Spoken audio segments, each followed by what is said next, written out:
Une millionnaire tombe amoureuse d'un agent de sécurité, mais un ancien amour réapparaît pour empêcher leur romance. Avant de cliquer sur s'abonner pour découvrir d'autres histoires passionnantes comme celle-ci et éviter 10 ans de malchance en amour. Élodie Rousseau, une femme de 35 ans, contemplait son reflet dans le miroir en pied de sa chambre luxueuse. Ses cheveux châtains tombaient en vagues parfaites sur ses épaules et sa robe, de créateur, épousait sa silhouette élancée. À première vue, elle semblait tout avoir, beauté, richesse et succès. Cependant, ses yeux noisettes reflétaient une profonde tristesse que même le maquillage le plus coûteux ne pouvait cacher. Il y a à peine un mois, ses jumeaux, Alexandre et Valentine, âgés de 18 ans, étaient partis étudier à l'étranger. La maison, autrefois remplie de rires et d'agitations juvéniles, ressemblait maintenant à un mausolée silencieux. Et pour aggraver les choses, son mariage avec Pierre, un éminent homme d'affaires, avait pris fin après des années de désaccords et de manque de communication. Élodie soupira profondément en mettant un collier de perles. Ce soir, elle assistait à un gala de bienfaisance, l'un de ces événements mondains qui l'enthousiasmaient autrefois et qui lui semblaient maintenant vides de sens. Cependant, en tant que membre éminente de la haute société et présidente d'une fondation pour enfants défavorisés, sa présence était obligatoire. En descendant les escaliers de marbre de son manoir, Élodie s'arrêta un moment pour observer les photos de famille qui ornèrent le mur, des images de moments heureux qui semblaient maintenant appartenir à une autre vie, elle tenant ses bébés nouveau-nés, tous les 4 sur la plage pendant des vacances. Le dernier, Noël ensemble. Une larme traîtresse coula sur sa joue, qu'elle essuya rapidement pour ne pas ruiner son maquillage. Le chauffeur l'attendait dehors, la porte de la limousine ouverte. Élodie se glissa sur le siège arrière, reconnaissante pour la pénombre qui cachait son visage mélancolique. Tandis que le véhicule avançait dans les rues illuminées de la ville, elle observait les couples qui se promenaient, main dans la main, les groupes d'amis qui riaient aux terrasses des cafés, les familles qui profitaient de la douce soirée. Tous semblaient si heureux, si pleins de vie. Pourquoi se sentait-elle si vide? Le gala se déroula comme toujours. Conversation superficielle, sourire forcé, coupe de champagne qui ne parvenait pas à égayer son esprit. Élodie joua son rôle à la perfection, comme l'hôtesse charmante que tous s'attendaient à voir. Mais à l'intérieur, elle se sentait de plus en plus épuisée, plus seule. Vers minuit, quand elle ne put plus supporter la mascarade, elle s'excusa discrètement et quitta la salle. Au lieu d'appeler son chauffeur, elle décida de marcher un peu pour s'éclaircir l'esprit. Ses talons résonnaient sur le trottoir tandis qu'elle avançait sans but précis, perdue dans ses pensées. Comment en était-elle arrivée là? Il y a à peine quelques années, elle avait tout ce dont elle avait toujours rêvé. Une famille aimante, un mari brillant, une carrière florissante dans le monde de la philanthropie. Et maintenant, elle se sentait comme une coquille vide, une femme qui avait tout en apparence, mais rien en réalité. Tellement absorbée par ses réflexions, elle ne se rendit pas compte qu'elle était arrivée dans une zone moins éclairée de la ville. Soudain, un bruit la fit sursauter.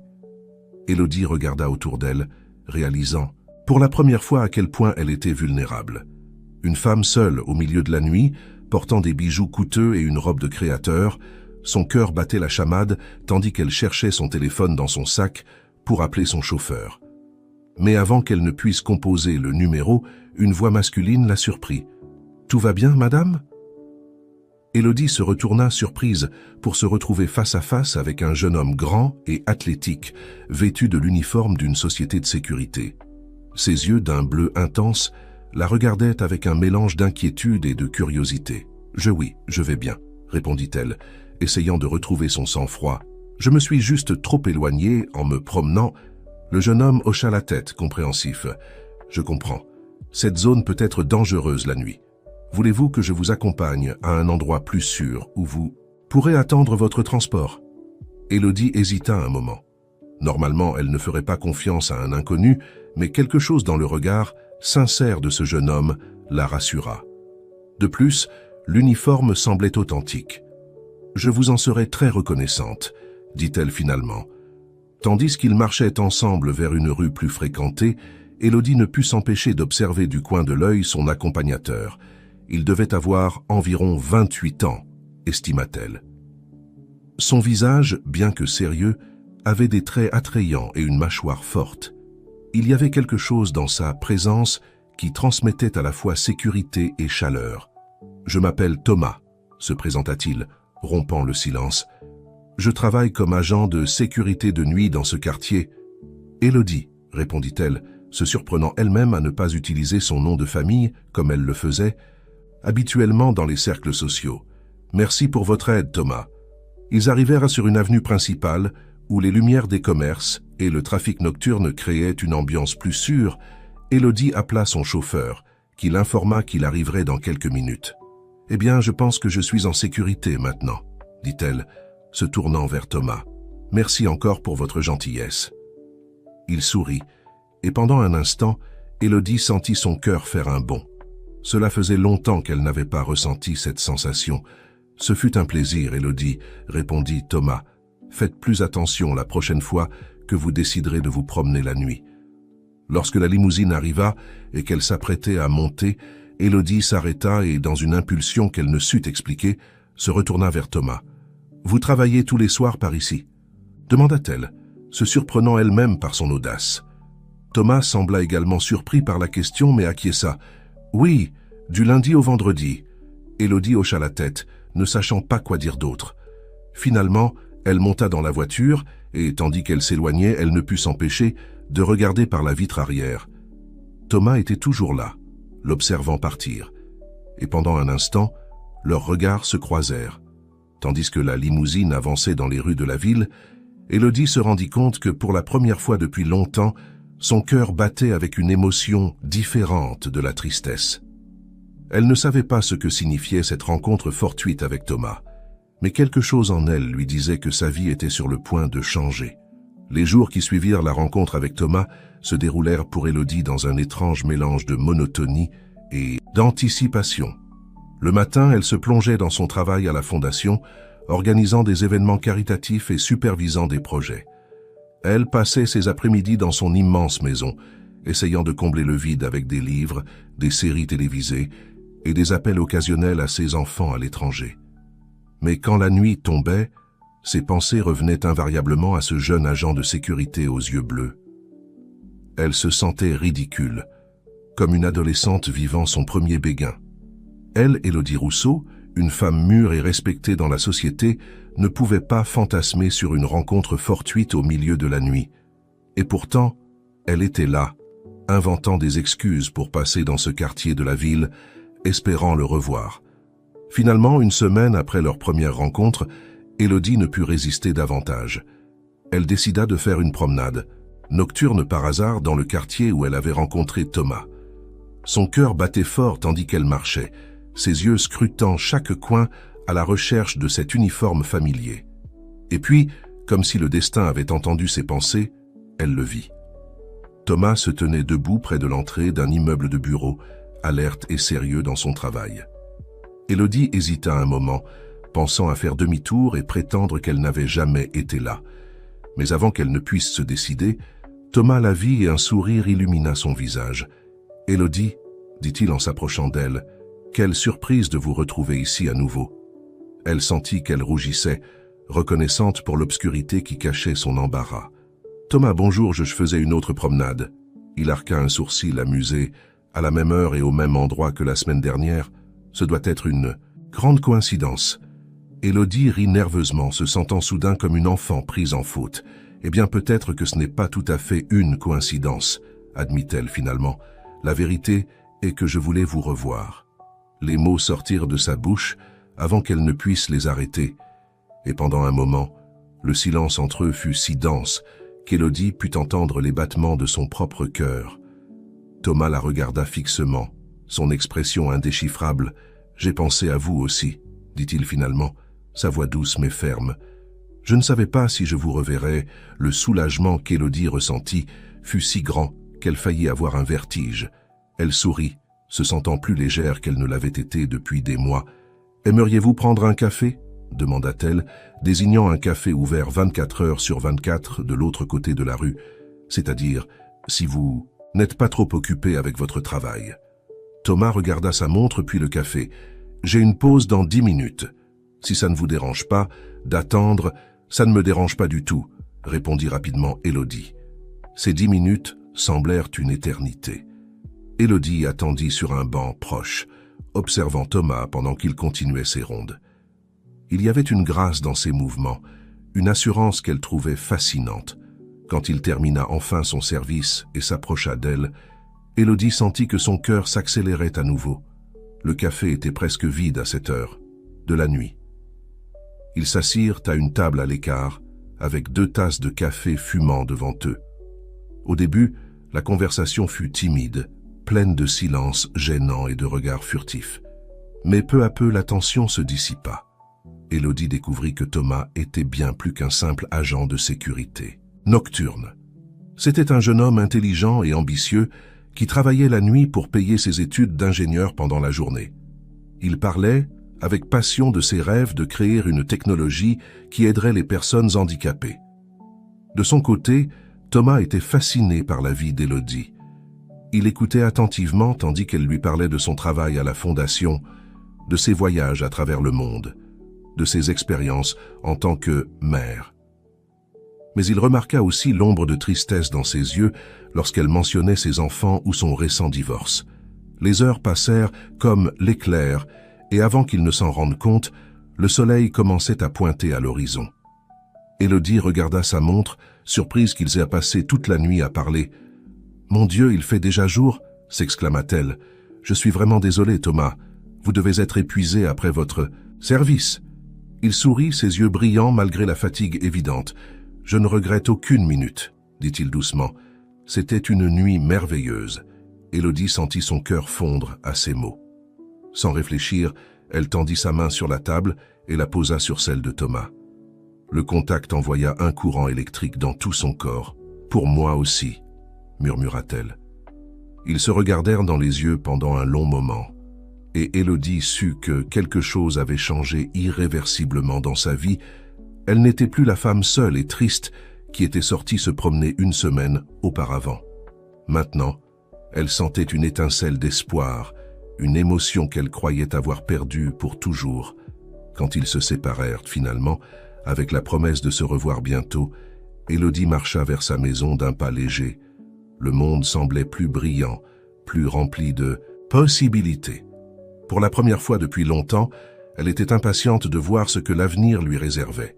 Ce qu'Élodie ne savait pas, c'est que cet avenir apporterait non seulement de la joie, mais aussi des défis qui mettraient à l'épreuve ce nouveau et fragile lien, tandis que le soleil se levait sur la ville, illuminant un nouveau jour, les graines d'une histoire d'amour inattendue commençaient à germer, promettant de s'épanouir en quelque chose de beau et de compliqué à la fois.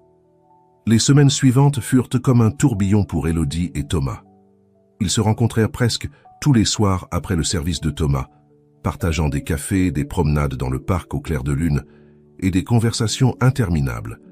Chaque rencontre approfondissait leur connexion, et bientôt il devint évident pour tous les deux que ce qui grandissait entre eux était bien plus qu'une simple amitié. Élodie se sentait rajeunie, comme si elle s'était réveillée d'une longue léthargie. L'étincelle dans ses yeux était revenue, et ses employés et amis remarquaient le changement en elle, bien qu'ils ne puissent en deviner la cause. De son côté, Thomas se sentait inspiré par Élodie, sa détermination et son succès le motivaient à poursuivre ses propres rêves avec plus d'ardeur. Cependant, à mesure que leur relation s'approfondissait, les complications grandissaient aussi. La différence d'âge et de statut social commençait à peser sur eux, surtout lorsqu'ils essayaient de planifier des rendez-vous en dehors de leur bulle nocturne. Un soir, après une autre rencontre magique, Thomas rassembla le courage d'aborder le sujet. « Élodie », commença-t-il, sa voix teintée de nervosité, « ces moments avec vous sont le meilleur de ma journée, mais ne croyez-vous pas que nous devrions essayer de nous voir dans d'autres circonstances? Peut-être un dîner au restaurant ?» Élodie sentit son cœur s'accélérer. Elle avait justement évité cette conversation. « Thomas, hésita-t-elle, cherchant les mots justes, « j'aime aussi notre temps ensemble.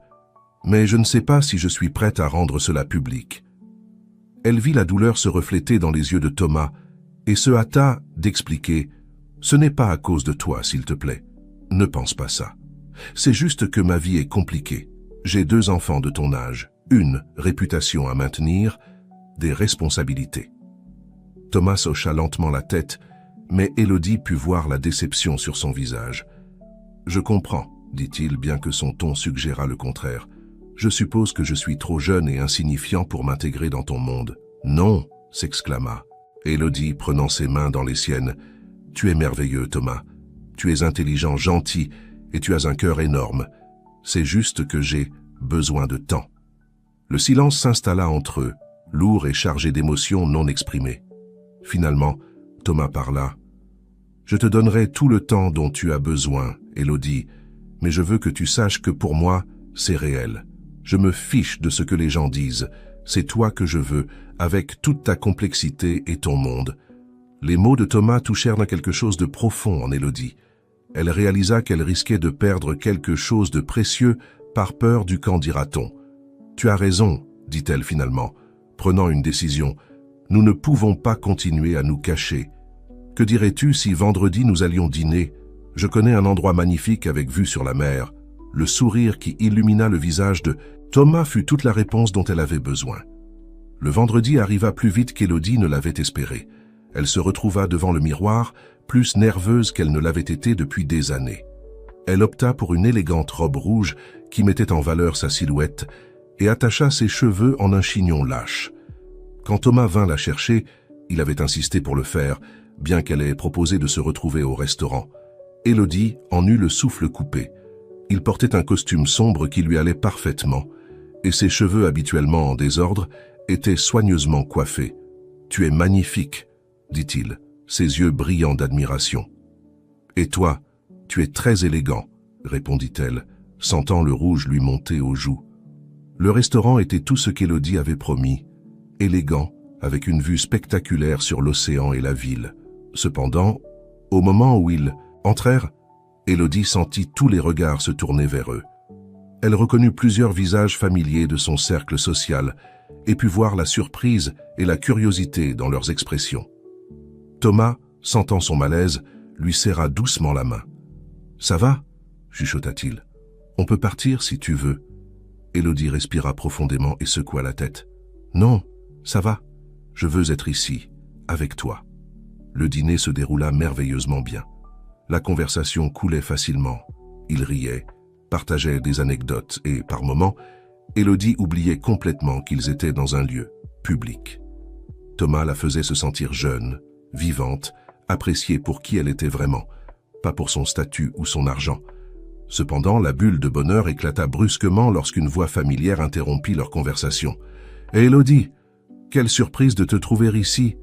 Élodie leva les yeux pour rencontrer le regard inquisiteur de Sophie Durand, l'une des femmes les plus influentes de son cercle social et connue pour sa langue acérée. « Sophie, bonsoir !»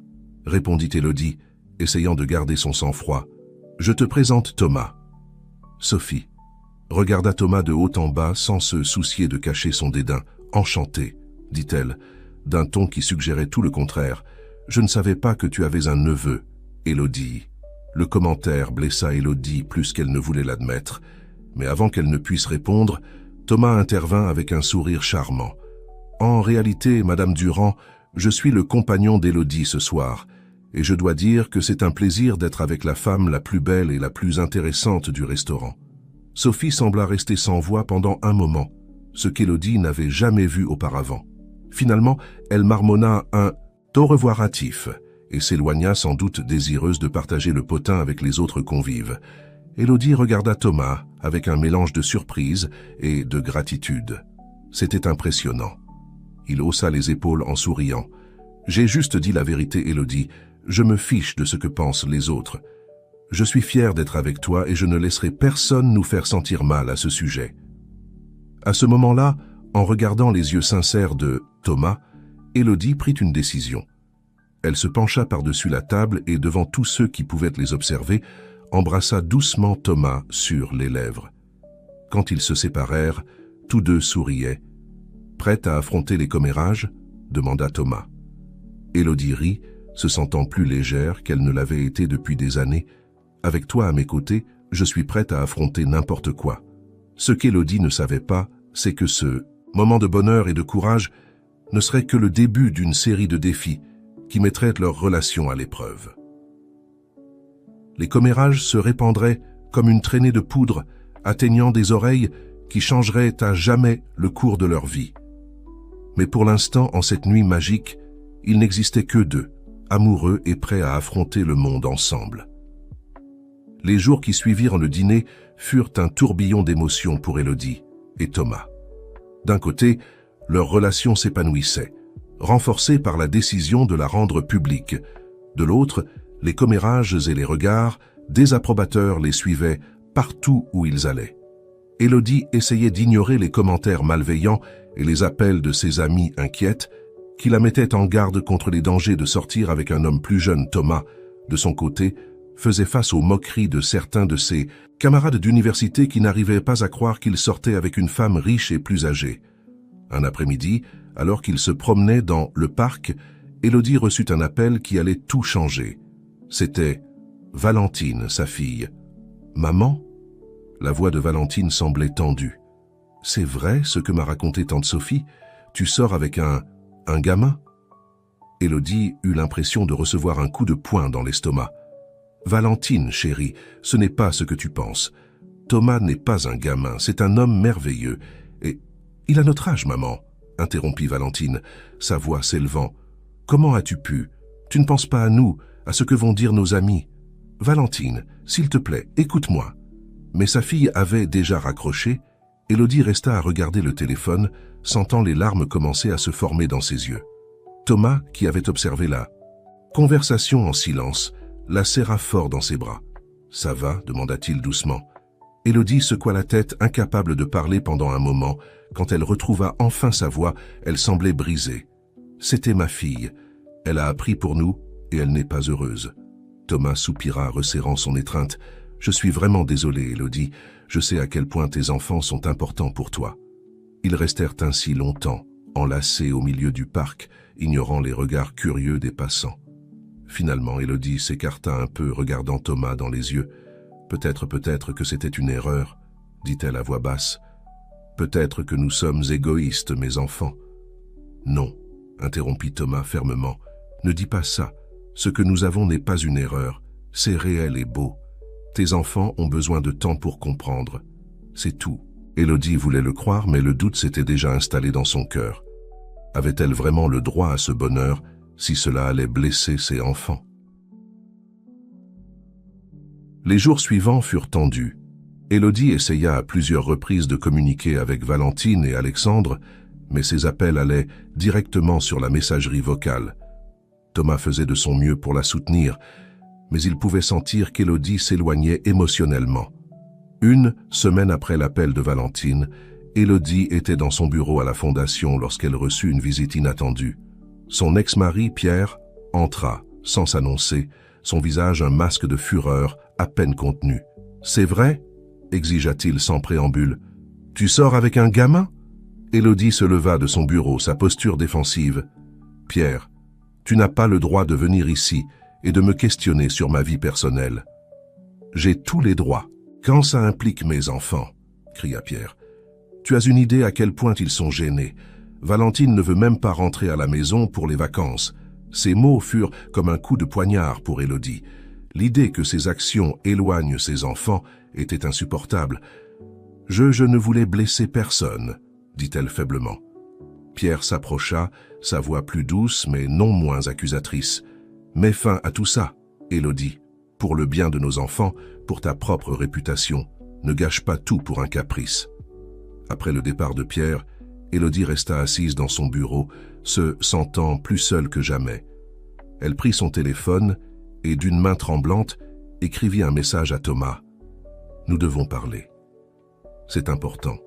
Peux-tu venir chez moi ce soir ?»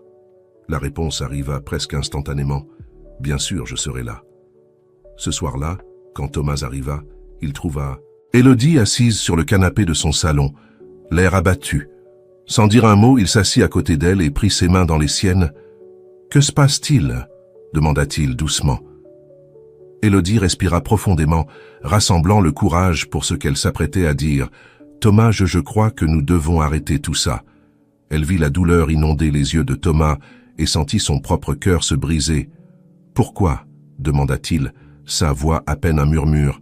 « Je pensais que nous étions heureux. »« Nous le sommes, » répondit Élodie, les larmes coulant librement sur ses joues. « Mais je ne peux pas continuer à blesser mes enfants. Je ne peux pas être la raison pour laquelle ils s'éloignent de moi. » Thomas la regarda fixement pendant un long moment, comme s'il mémorisait chaque détail de son visage.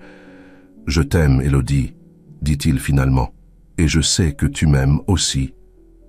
Ne laisse pas la peur et les opinions des autres détruire ce que nous avons. » Élodie sentit sa résolution vaciller. Elle aimait Thomas, plus qu'elle n'avait aimé personne depuis longtemps.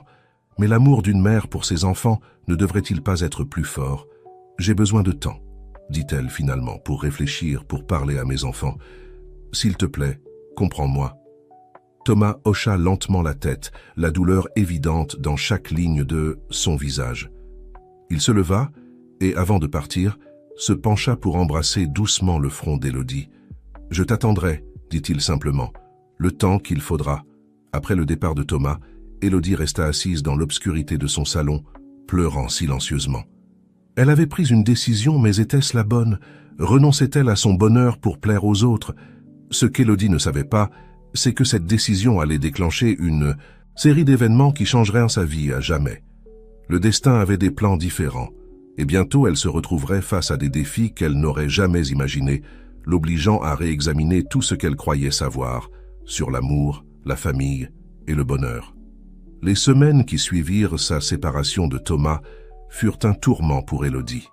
Chaque matin, elle se réveillait avec un vide dans la poitrine. Chaque soir, elle allait se coucher les larmes aux yeux. Elle essayait de rester occupée avec le travail à la fondation, mais même là, les souvenirs de Thomas la poursuivaient. Ses enfants, Valentine et Alexandre, acceptèrent finalement de lui parler par vidéoconférence. La conversation fut tendue et émotionnelle. « Maman, je ne comprends pas pourquoi tu as fait ça, » dit Valentine, sa voix mêlée de frustration et d'inquiétude. « Tu n'as pas pensé à comment ça nous affecterait ?» Élodie respira profondément avant de répondre. « Les enfants, je sais que c'est difficile à comprendre, mais Thomas, il m'a fait me sentir vivante à nouveau. Ce n'était pas prévu, c'est simplement arrivé. » Alexandre, qui était resté silencieux jusque-là, prit la parole. « Mais maman, tu ne te rends pas compte à quel point c'est bizarre. Il a notre âge. Comment crois-tu que ça nous fait sentir ?» Les paroles de ses enfants lui faisaient mal, mais Élodie resta ferme. « Je comprends que c'est une situation inhabituelle, mais Thomas est un homme merveilleux. Si vous le connaissiez, nous ne voulons pas le connaître, » interrompit Valentine. « Nous voulons juste que les choses redeviennent normales. » L'appel se termina peu après, laissant Élodie avec des sentiments mitigés. D'un côté, elle était soulagée d'avoir pu parler à ses enfants. De l'autre, le rejet qu'il ressentait envers sa relation avec Thomas lui pesait énormément pendant ce temps. Thomas luttait contre ses propres démons. Élodie, lui, manquait de tout son être, mais il respectait sa décision de prendre ses distances. Il se plongea dans ses études et son travail, essayant de combler le vide qu'Élodie avait laissé. Une nuit, alors qu'il faisait sa ronde habituelle, Thomas se retrouva à l'endroit où il avait rencontré Élodie.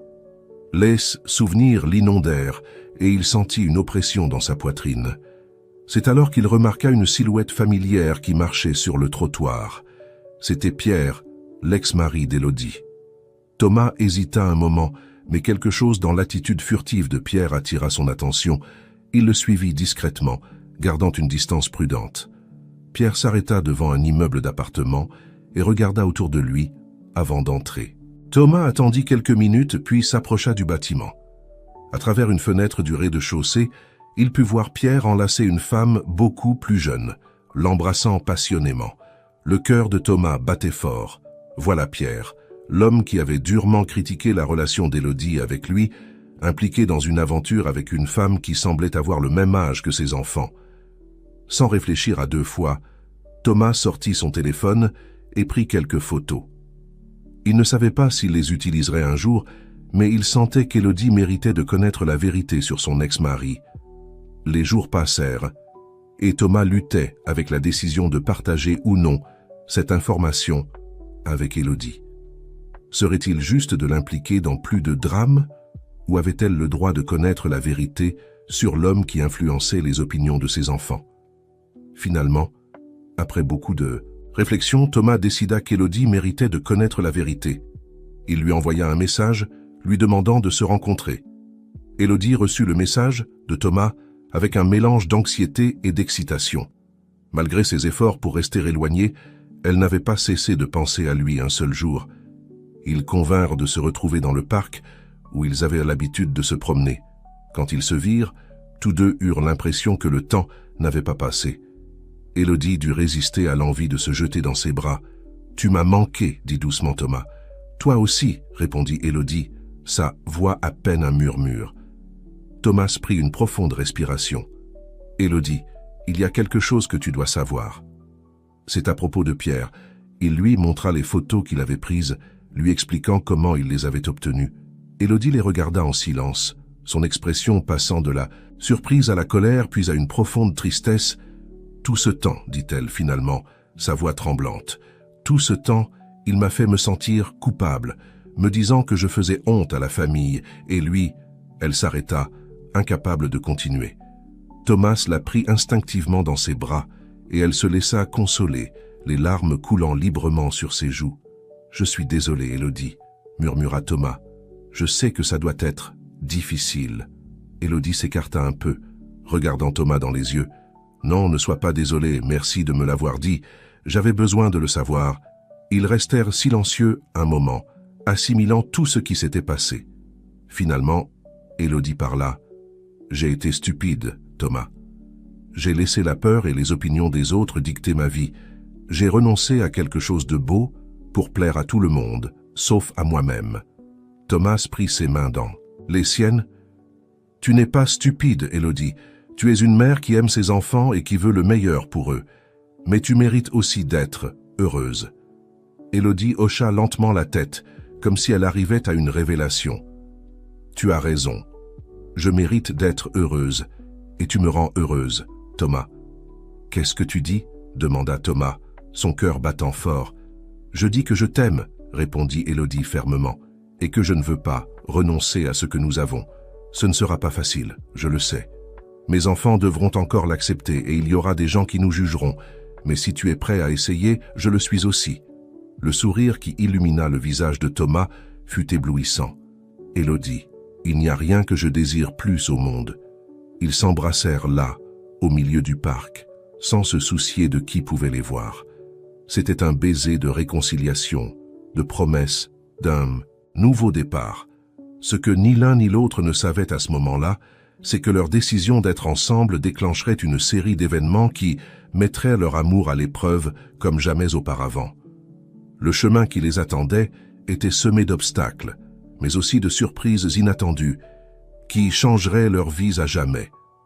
Alors qu'ils marchaient main dans la main dans le parc, planifiant comment ils affronteraient ensemble les défis qui les attendaient, le destin était déjà en mouvement, préparant une révélation qui ébranlerait les fondements de leur relation et les obligerait à repenser tout ce qu'ils croyaient savoir sur l'amour, et la famille Élodie et Thomas décidèrent d'affronter ensemble les défis qui s'annonçaient. La première chose sur leur liste était de parler aux enfants d'Élodie. Ils convinrent d'un appel vidéo avec Valentine et Alexandre, se préparant à ce qui serait sûrement une conversation difficile. Lorsque les visages de ces enfants apparurent à l'écran, Élodie prit une profonde respiration et commença. « Valentine, Alexandre, je sais que c'est difficile pour vous, mais j'ai besoin que vous m'écoutiez. Thomas fait maintenant partie intégrante de ma vie et... » « Attends, maman, » interrompit Alexandre, son expression sérieuse. « Avant que tu ne continues, il y a quelque chose que nous devons te dire. » Élodie et Thomas échangèrent un regard inquiet. Valentine prit la parole. « Nous avons beaucoup réfléchi à tout ça, maman.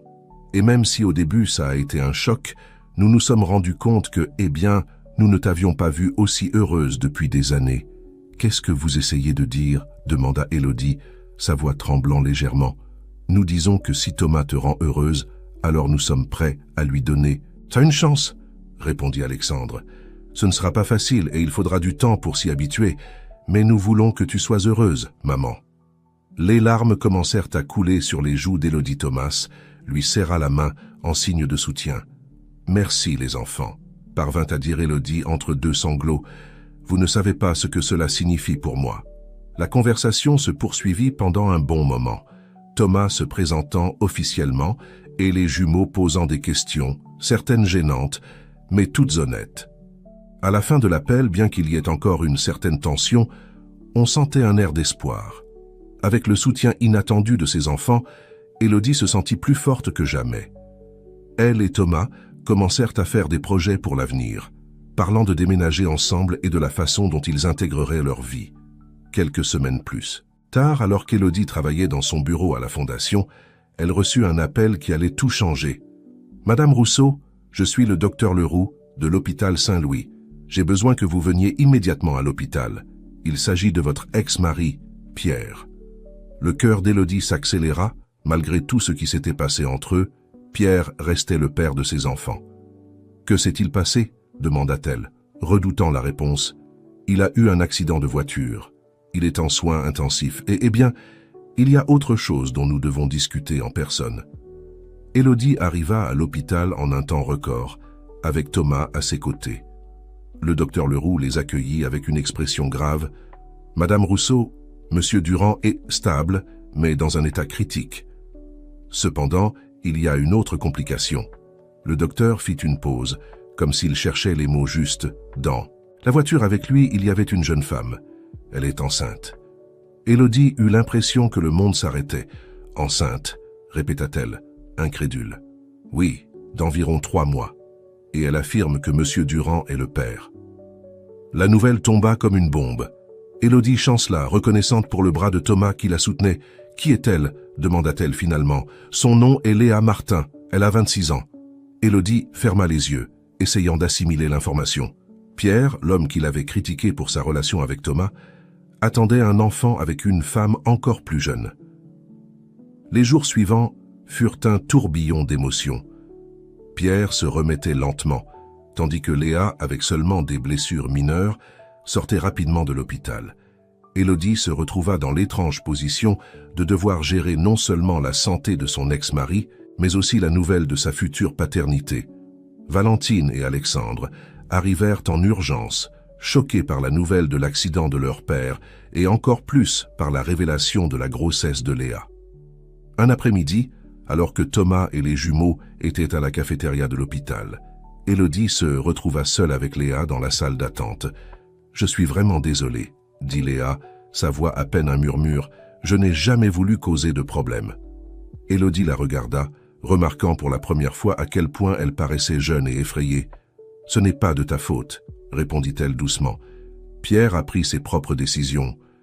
Il m'a dit que vous étiez complètement séparés, » continua Léa, « qu'il n'y avait aucune possibilité de réconciliation. » Élodie hocha la tête, pas vraiment surprise. « C'est vrai.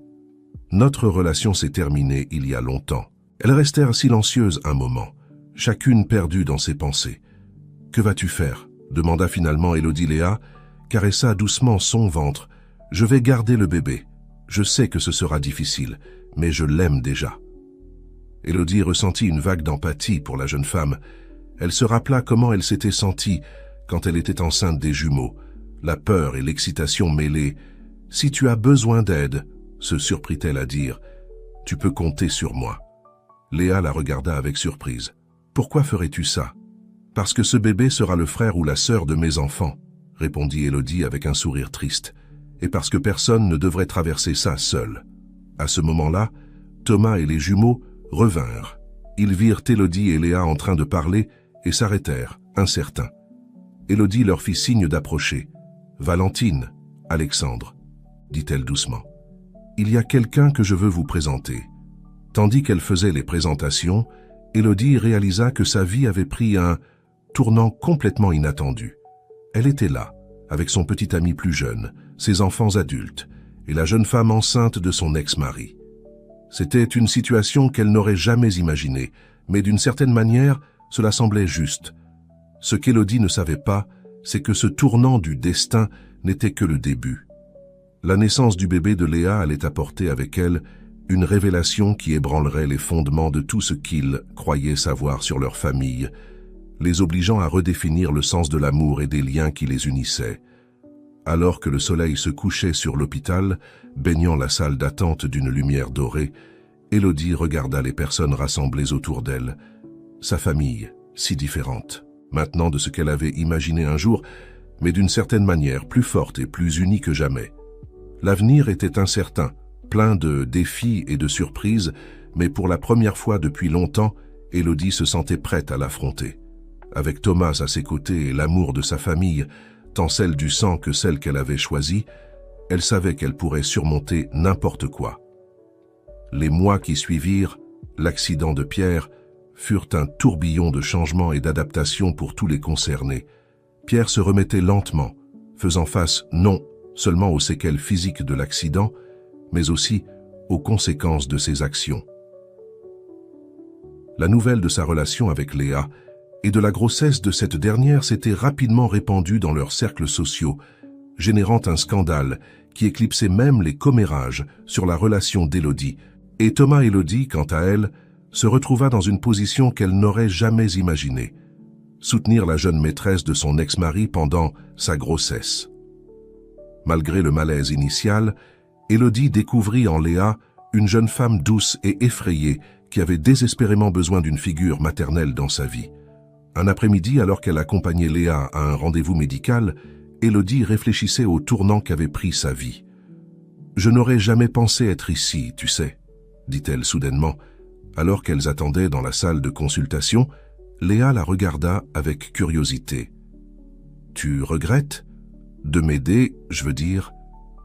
Élodie sourit doucement. « Non, pas du tout.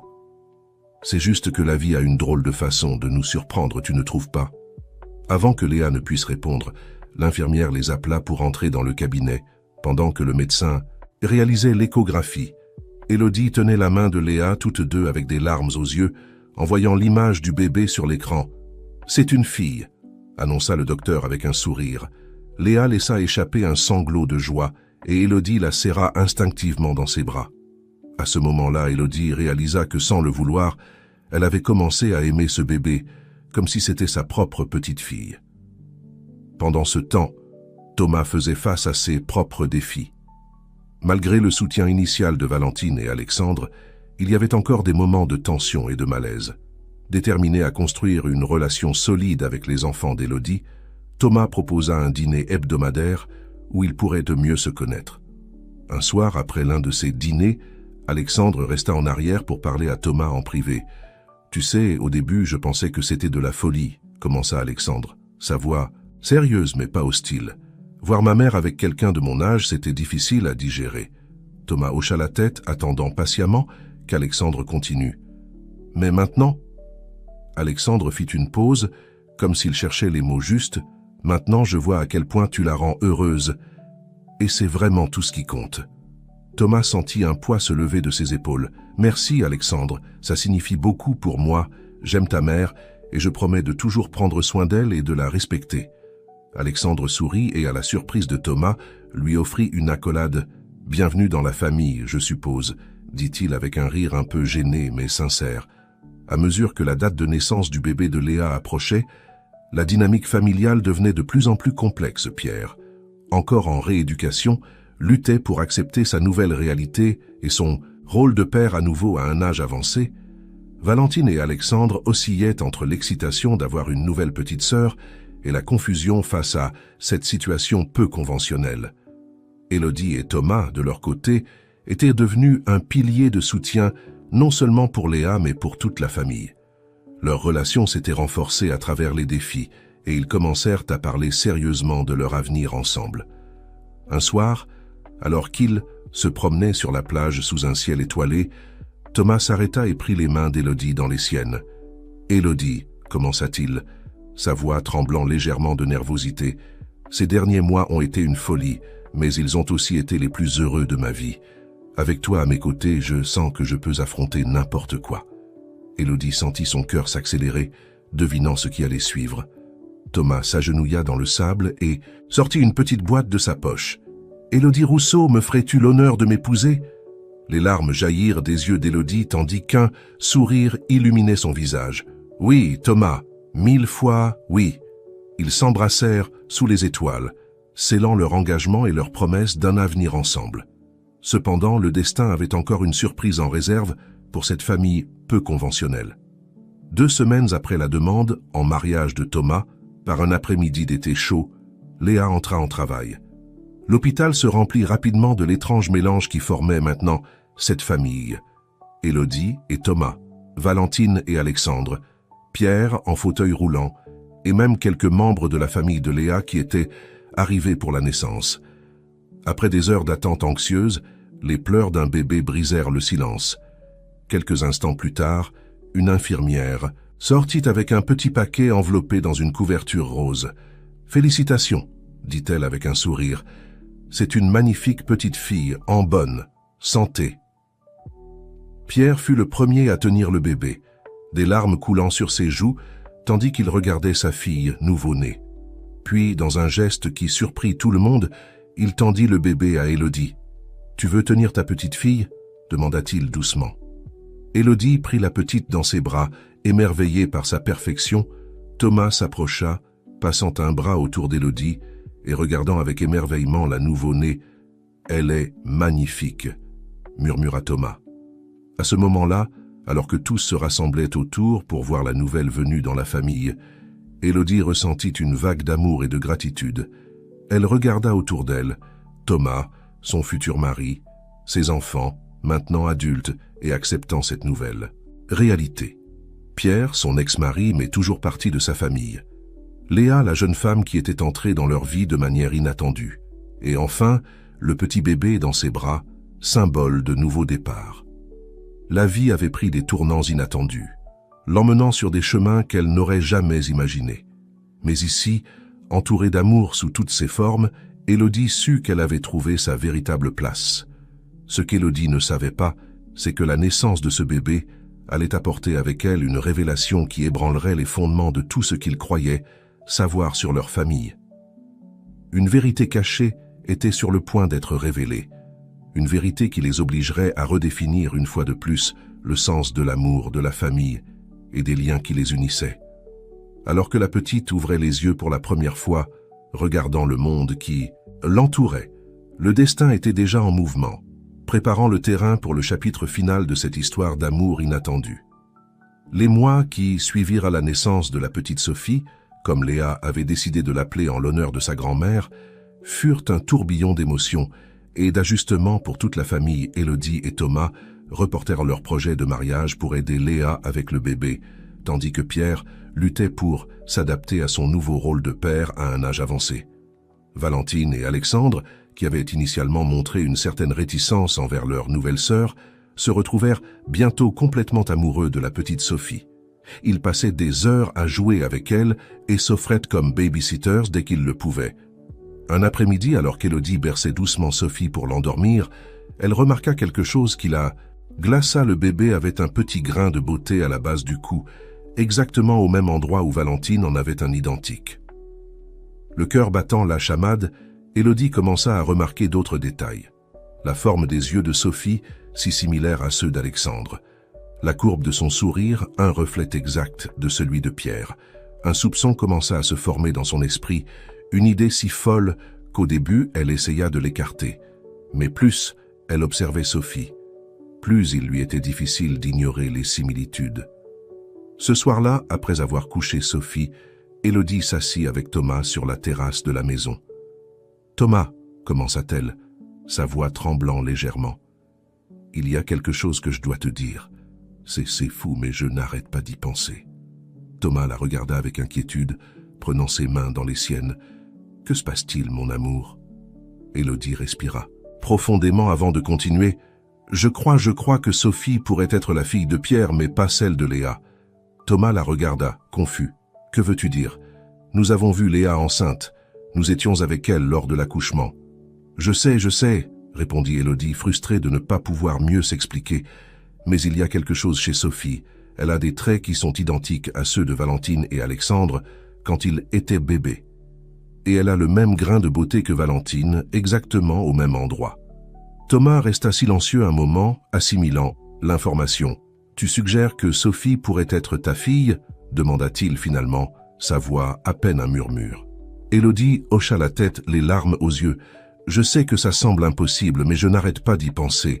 J'ai besoin de connaître la vérité. » Les jours suivants furent une agonie pour Élodie. Elle observait constamment Sophie, notant chaque petit détail qui pourrait confirmer ou infirmer ses soupçons. Finalement, incapable de supporter l'incertitude plus longtemps, elle décida de confronter Pierre. Elle le trouva dans son bureau en train d'examiner quelques papiers. Quand Élodie entra, Pierre leva les yeux, surpris par son expression sérieuse. « Pierre, » commença Élodie, sa voix tremblant légèrement, « j'ai besoin de te poser une question et j'ai besoin que tu sois complètement honnête avec moi. » Pierre hocha lentement la tête, une ombre d'inquiétude traversant son visage. « Sophie. » Élodie fit une pause, rassemblant son courage. « Est-il possible que Sophie soit notre fille ?» La couleur quitta le visage de Pierre pendant un moment.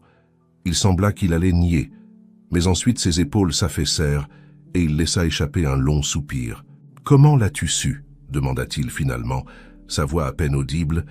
Élodie sentit que le monde s'arrêtait autour d'elle. Bien qu'elle ait eu des soupçons, entendre la confirmation de Pierre était quelque chose pour lequel elle n'était pas préparée. « Le grain de beauté », répondit-elle mécaniquement. « Elle a le même grain de beauté que Valentine, au même endroit.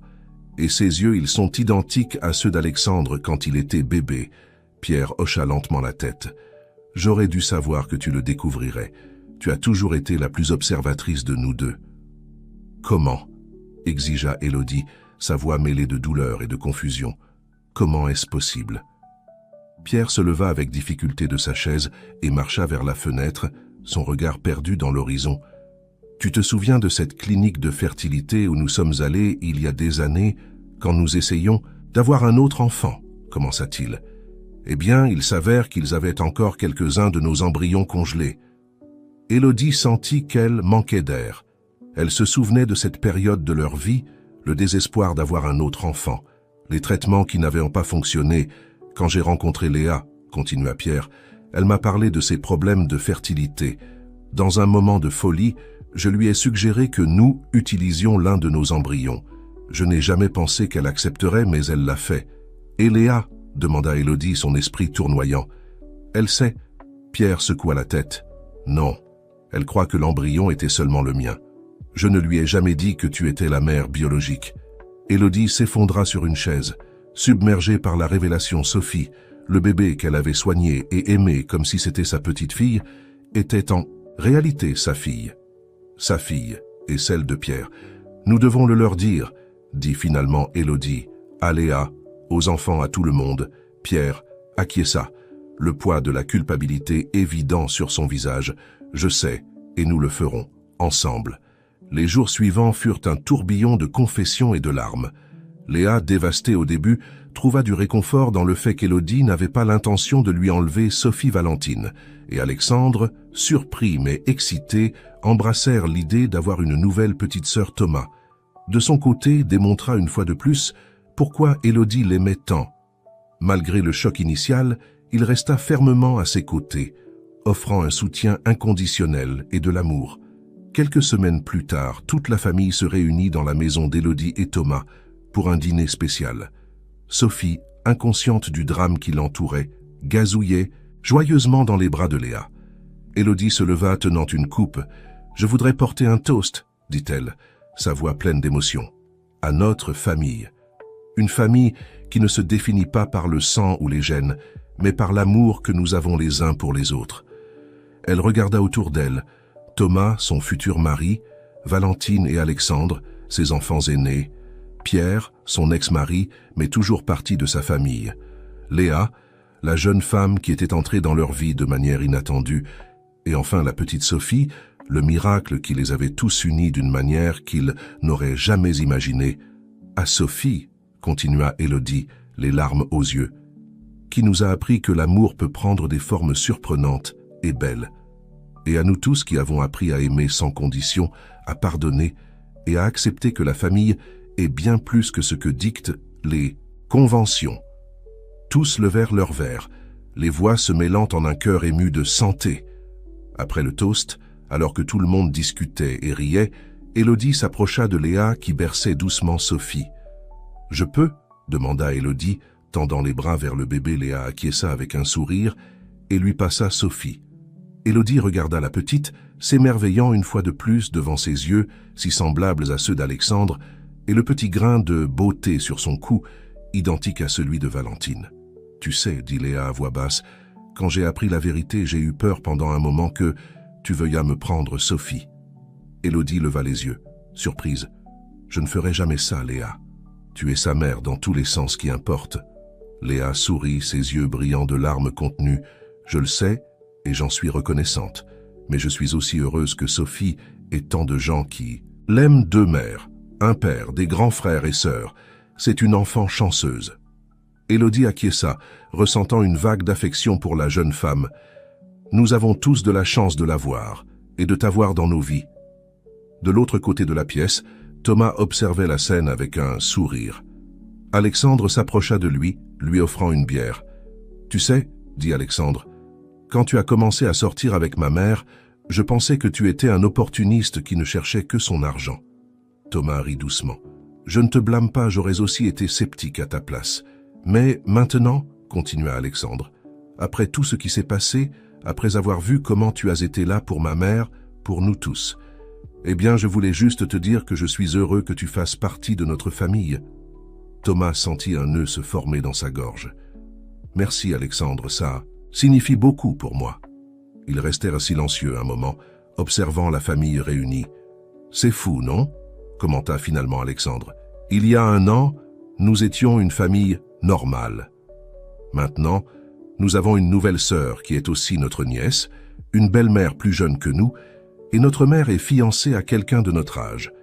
Et pourtant, nous n'avons jamais été aussi heureux, compléta Thomas. Alexandre acquiesça. Exactement. La soirée avança entre rires, conversations et projets pour l'avenir. Élodie et Thomas parlèrent de leur mariage, décidant qu'ils voulaient une cérémonie intime avec leur nouvelle famille, élargie. Pierre et Léa discutèrent de la façon d'élever Sophie ensemble, malgré le fait qu'ils ne soient pas en couple. Valentine et Alexandre s'offrirent pour garder leur nouvelle petite sœur chaque fois que ce serait nécessaire. Alors que la soirée touchait à sa fin, Élodie se retrouva sur la terrasse regardant les étoiles. Thomas sortit la rejoindre, l'enveloppant de ses bras par derrière. « À quoi penses-tu » demanda-t-il doucement. Élodie s'appuya contre lui, sentant la chaleur de son corps. « À quel point ma vie a changé au cours de la dernière année. Comment, à 35 ans, je pensais que ma vie était finie, que je resterais seule pour toujours. Et maintenant, tu as plus d'amour dans ta vie que tu n'en as jamais imaginé, » compléta Thomas. Élodie se retourna pour le regarder, ses yeux brillants, de larmes de bonheur. « Exactement. J'ai un nouvel amour passionné avec toi, une nouvelle fille en Sophie, une amie en Léa, une relation renouvelée avec mes enfants et même avec Pierre. C'est plus que je n'ai jamais osé rêver. » Thomas l'embrassa doucement. « Tu mérites tout cet amour, et plus. Encore, Élodie. Et je promets de passer le reste de ma vie à m'assurer que tu n'en manqueras jamais. » Ils restèrent enlacés sur la terrasse, regardant les étoiles et écoutant les rires et les conversations qui provenaient encore de l'intérieur de la maison. Élodie pensa au long et compliqué chemin qui l'avait mené à ce moment. Comment chaque défi, chaque moment de doute et de peur l'avait conduite à ce bonheur inattendu. La vie, réfléchit Élodie, était comme un feuilleton, pleine de rebondissements inattendus, d'amour, de drames et parfois de miracles. Mais contrairement à un feuilleton, c'était sa vraie vie, et elle était plus belle et plus satisfaisante que tout ce qu'un scénariste aurait pu imaginer. Alors qu'ils rentraient dans la maison, rejoignant leur famille peu conventionnelle mais pleine d'amour, Élodie sut que, quels que soient les défis que l'avenir leur réserverait, ils les affronteraient ensemble. Parce qu'au final, l'amour sous toutes ses formes inattendues et merveilleuses était la seule chose qui comptait vraiment.